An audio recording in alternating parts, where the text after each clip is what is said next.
So you have to ask the question, why lie?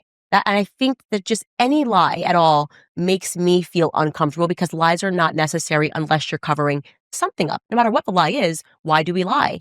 To cover something up. So that's a fair assessment that they're engaged in some sort of a cover up, whether it's about his legacy, where he was at spiritually. And then you have to ask deeper questions. Why? And that's why it became plausible, right out of the gate that Charlie was killed because of power. Russell Brand recently asked Candace Owens what her true feelings are about why she's willing to do her Charlie Kirk investigation, despite how controversial it's been, and whether she actually fears not only backlash, but actually a violent reprisal for doing that. They get into these subjects and why it matters to America right now as it stands. So let's watch. Please like the video and subscribe to the channel. I can't watch all of your content. I make content. I've got children, so I can't watch all of anyone's content. But I know that what you're saying is essentially that people from Turning Point either knew about or are otherwise involved in the murder of Charlie Kirk. Tell me what is coming to you that makes you confident enough to say things that are going to cause so much consternation? Well, it's interesting. You've asked a lot there. Yeah, and so I won't talk for 20 minutes. No, but I'm glad you did, because there's a lot there that is important. First and foremost, just the idea of what is controversy. I think that in and of itself, we can spend 3 hours on, right? What is actually deemed controversial today? Okay. Anything that exists outside of the system is deemed controversial. So what you're getting at is you're in the middle of fame and controversy. Well, the problem is that people are listening to me and I don't belong to the traditional satellite, right? If I was within Hollywood and I had an agent and I had a manager and I had people who were sort of able to control me, I would be on the cover of every magazine. I'd probably be a billionaire. I probably would be Oprah, right? I would have a daytime talk show, whatever medium that would be today. And I would have sponsorships and I would be maybe doing Pepsi commercials at the Super Bowl. That's what I could have that. That would be an option if I would stay in line and have Talking Point handed to me. I think that's a reality.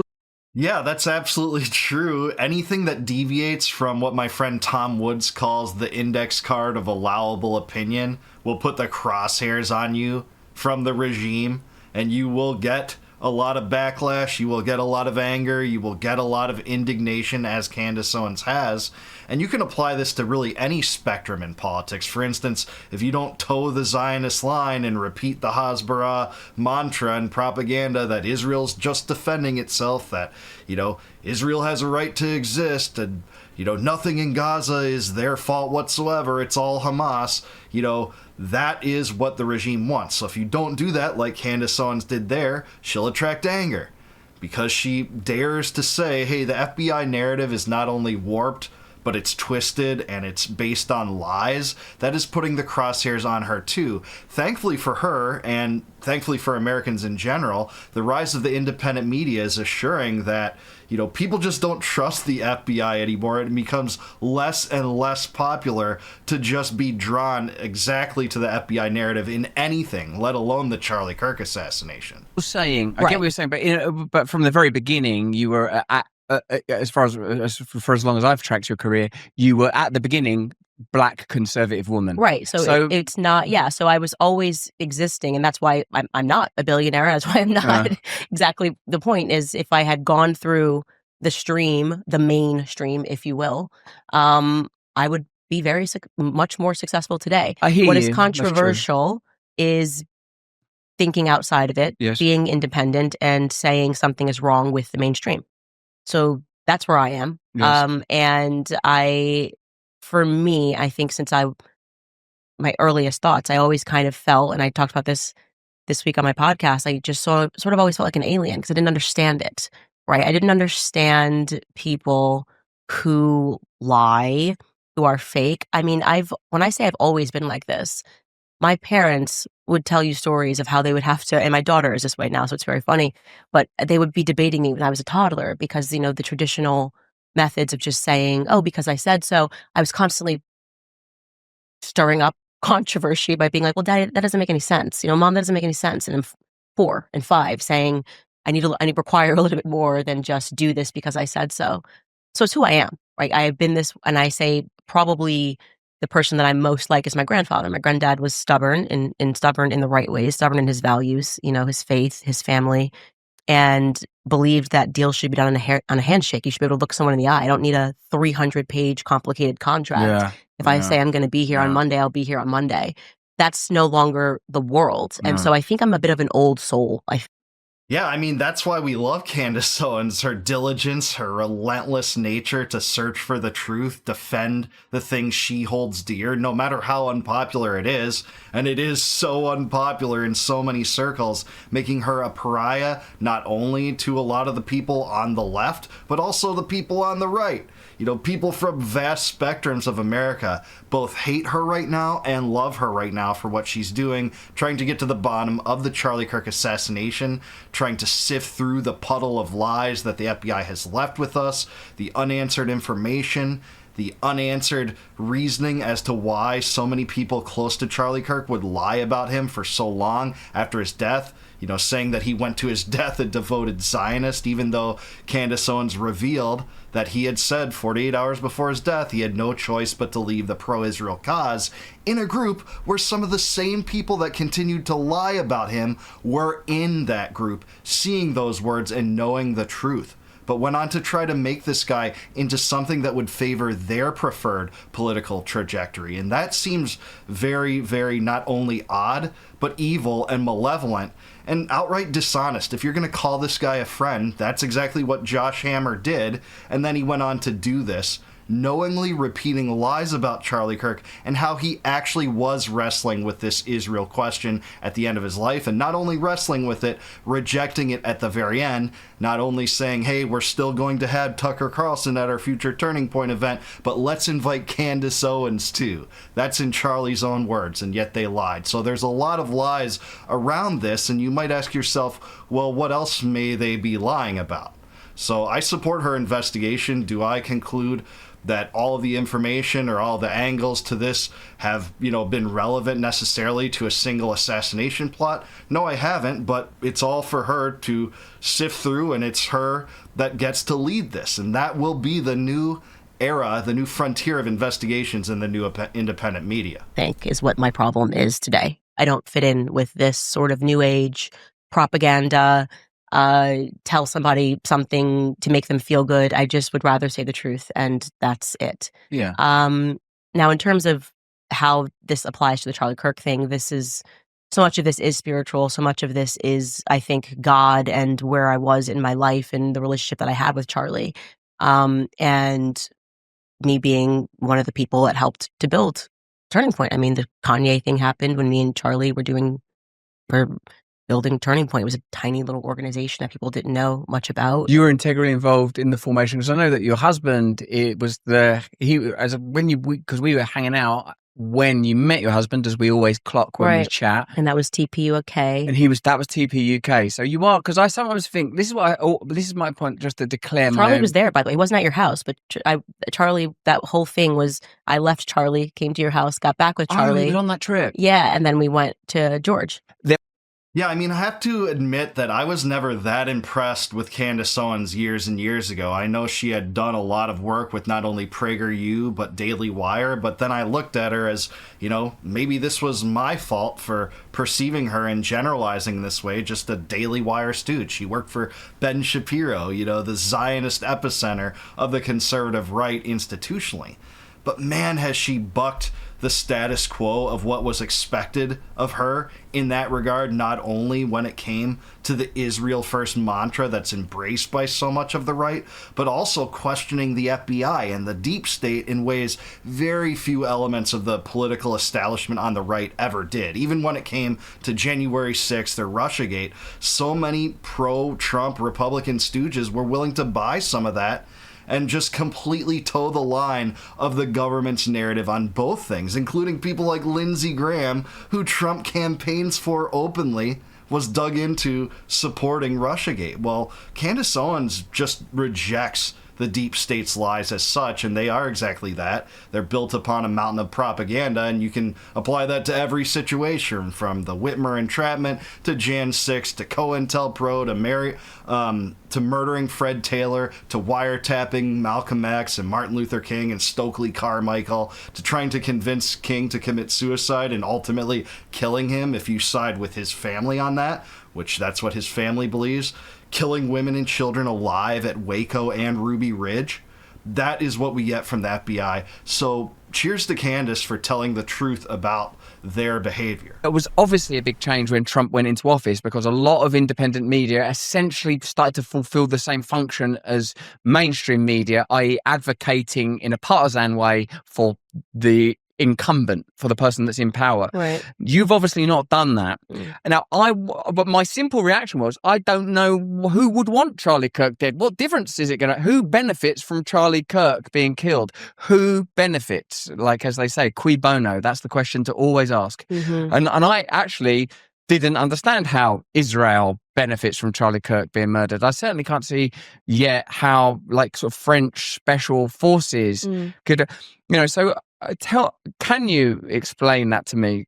Because I don't understand who benefits from, but I also know that whenever I've seen it my whole life, a lone gunman killed RFK, Martin Luther King, Malcolm X. I know that's a lie. So yeah, that's always a lie. If the FBI pins it on a lone nut, it basically always has shown to be a lie, not only in Martin Luther King's case, where it sure seems like an FBI conspiracy was involved and at the very least tried to get him to commit suicide. We know that from a letter that's been disclosed, and we know a possible CIA involvement in Kennedy's assassination, embarking in long-term surveillance of Oswald, Jim Angleton's connections to the Israeli Mossad and CIA with special privileges when it came to the Kennedy assassination.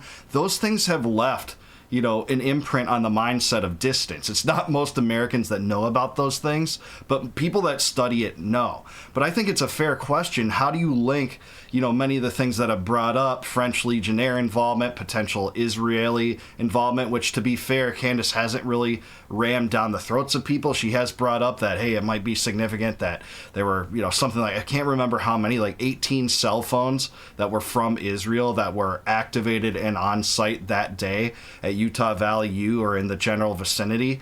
But a lot of these things together, it's hard for me to come up with a coherent narrative as how they all work together, that it was Turning Point with foreknowledge and involvement somehow, that Lance Twigg was involved. At one point she did say that, how the Egyptian planes play a role, plus the French Legionnaires. All those things I don't think can be part of a single assassination plot. But if you're looking at this in a way that's maybe fair to Candace, well, hey, maybe she's exploring all angles. But at the same time, it's not just who you think would benefit that killed Charlie Kirk. Lots of people would, perceivably benefit or have motive to do it that did not kill Charlie Kirk, but it's somewhere to look, I suppose. Open. So what is it? So look, I can tell you that from the moment that Charlie got shot, and I can't explain it, and maybe it's because Charlie would tell me all the time that he was going to die young, and I showed those messages, and I just knew that this was big. I knew it was big. I didn't have the players. I certainly didn't suspect Turning Point USA would be, as I believe, involved in a cover-up. And we can talk about what the motives are of that. They could be financial motives. It doesn't necessarily mean they were involved in plotting to kill him. And I've never said that. But I do believe that they have betrayed him since. And I am comfortable saying that today. Because I know that they have told lies. I know that they have withheld information that if truly you were motivated by goodness and truth, you would come out and you would say it. Like, there are people at Turning Point who Charlie texted the night before and said they're going to kill me. Well, if you're trying to figure out who killed Charlie Kirk, wouldn't that be a good thing to come forward with and to the public and say Charlie thought that he was going to be murdered the night before? And they're not doing that. So to me, to not assist that investigation is not something that I'm going to ignore. Also, to not answer basic questions that if I said to you, Russell, where were you when Charlie got shot? You're not going to get defensive and weird. You're just going to, I can tell you where I was. I was sitting plotting, planning my next show at the kitchen counter. And they are being very strange about details on that day. It makes me uncomfortable. If someone, the easier task, if the internet thinks that, Mikey McCoy, who was the person who, instantly picked up the phone and walked away when Charlie got shot, who was the chief of staff, if people find that behavior to be suspicious, and I do find it to be not what I would do if a shot went off. Obviously everybody else ran or ducked.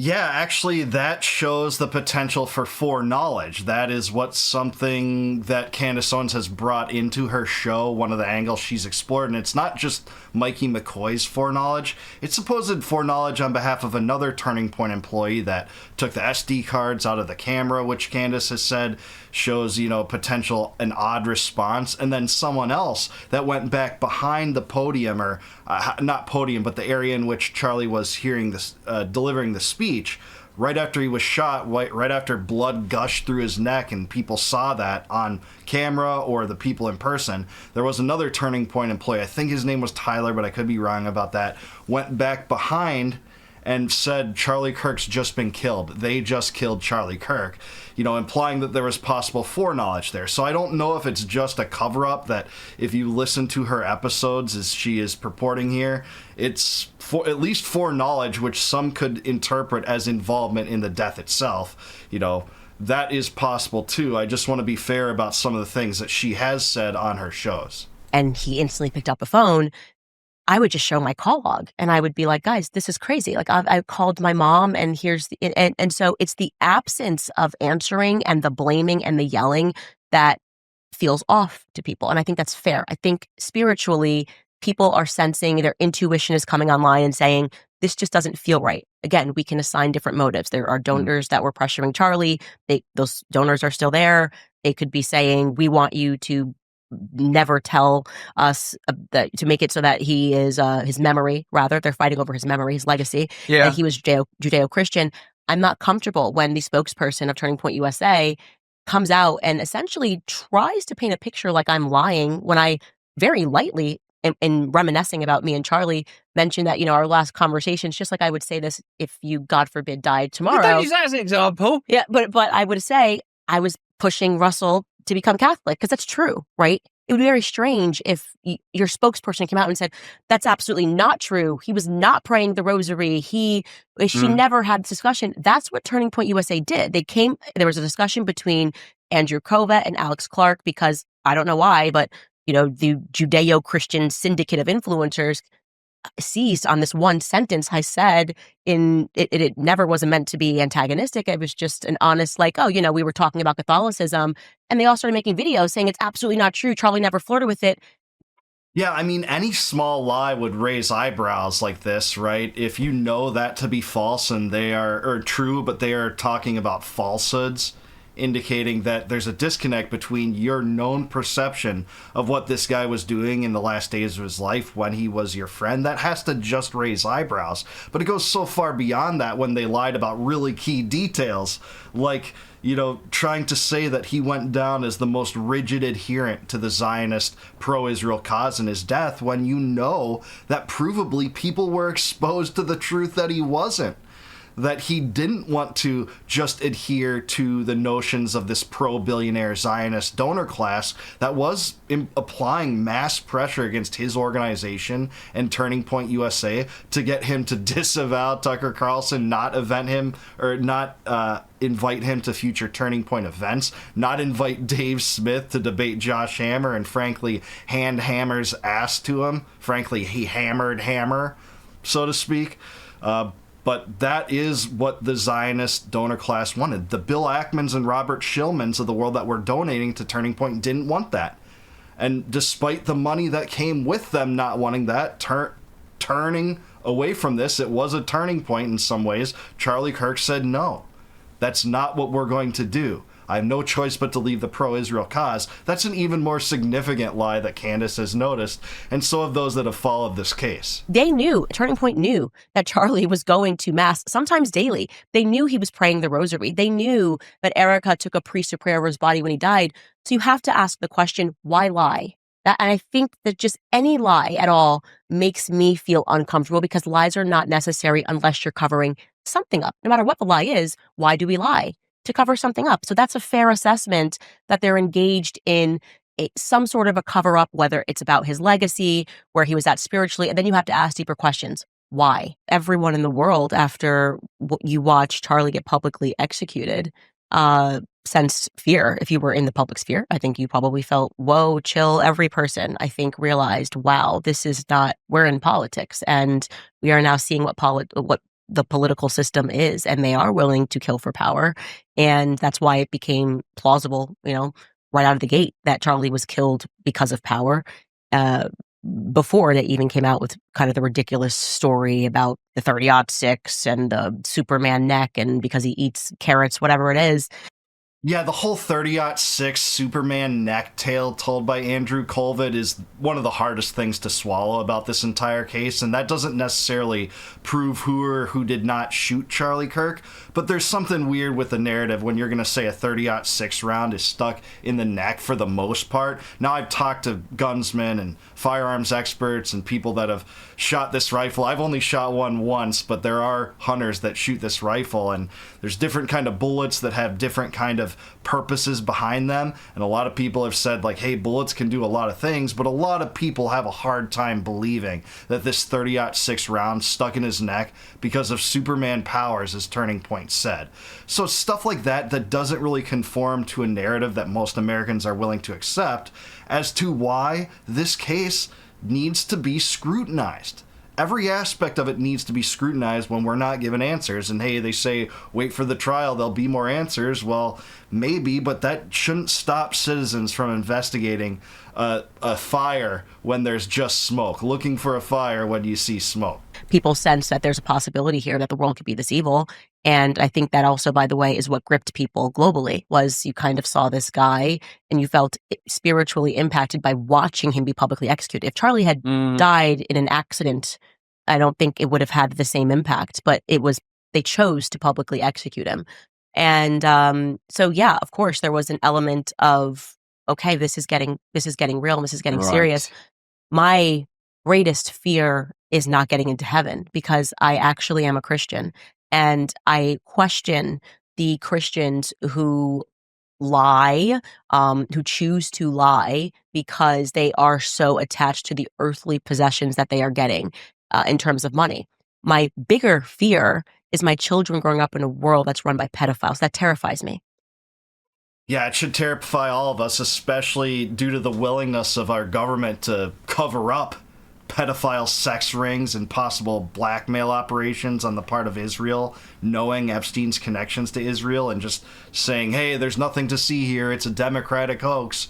It's boring, don't look over here. Hey, let's bring up all these red herrings to get you to look elsewhere, trying to cover up for 11 months, which, by the way, is another issue that Candace Owens was 100% on the right side of. And just this attitude that she's talking about here, her greatest fear being not getting into heaven, that's absolutely the greatest fear that any Christian should have, if you ask me. And that is what I try to think about sometimes. I'm not perfect in setting my priorities all the time, but that should be at the top of a priority pyramid for Christians. And look, I think this is why Candace Owens is infinitely more redeemable compared to all of her adversaries, because no matter how many angles or pieces of evidence or things that she brings up that could be related to this and could give a better explanation than the FBI's absurd explanation, is healthy to look at. It's healthy to examine, especially in the world where people just outright reject FBI investigations on face value for good reasons, because, like I said earlier, just look at their history. And all of these things are just being shoved in our faces as being wrongful conspiracy theories, in the same way that they said, hey, it's just a conspiracy theory if you think they're going to lock down the country for more than 2 weeks. It's just 2 weeks to flatten the curve, like they said during the COVID regime tyranny. Or, hey, you're just a conspiracy theorist if you're talking about this Hunter Biden laptop that the corporate media is supposedly trying to suppress. That's just a conspiracy. Or, you're just a conspiracy theorist if you don't think that the Russians destroyed their own pipeline at Nord Stream. All these things are just absurd, that have just been revealed to be such due to better examinations of the facts that always seem to contradict the traditional narrative on a lot of these things that are viewed as dangerous to the national security of the United States. So, explore all you want. Candace, I say more power to you. Do I think that you have to be right about everything, or that you have to reveal all of the answers in your investigations for you to at least be taken seriously or plausibly? No. I'm glad you have so many people that look at you and look at what you're doing, not necessarily adhering to every single piece of fact that you bring up or piece of evidence that you think is relevant, and, you know, think that's much more plausible on face value than the FBI narrative, because let's face it, it is. So more power to her. I'm so glad there are people like Candace who aren't fearful of the truth, even when it's most controversial, to raise topics like this. And it's investigations like this that I do have hope will be part of society in general, and the collapse of the institutional integrity and Americans' faith in the deep state. And too many Americans are still too faithful toward the deep state, have too much deference toward it, but that becomes less and less true over time, especially since 1963, when they, and yeah, I mean they, killed Kennedy. So that's where we're at. I'm glad Candace is out there. She's infinitely more redeemable than all of her detractors, the Zionists, that no matter what she says, she has to be wrong because she doesn't toe the Hasbara line. But let me know what you think. Is Candace Owens right about this? Do you think that she's uniquely courageous and heroic? Let me know in the comments down below. Please like the video, subscribe to the channel. Also subscribe to Russell Brand. Great segment with Candace. I'm glad he had this interview. Don't always agree with Russell, of course, but this was a good discussion. A lot of interesting questions as part of it. So take a look at his channel or the full interview if you want. Also, if you like this video, please consider joining the channel as a YouTube member. You can do that by clicking the join button below. And if you do that, you can gain immediate access to all my videos before they go live to the general public on YouTube. So you'll be able to see those members only videos right away if you do that. And I really appreciate it if you support me that way.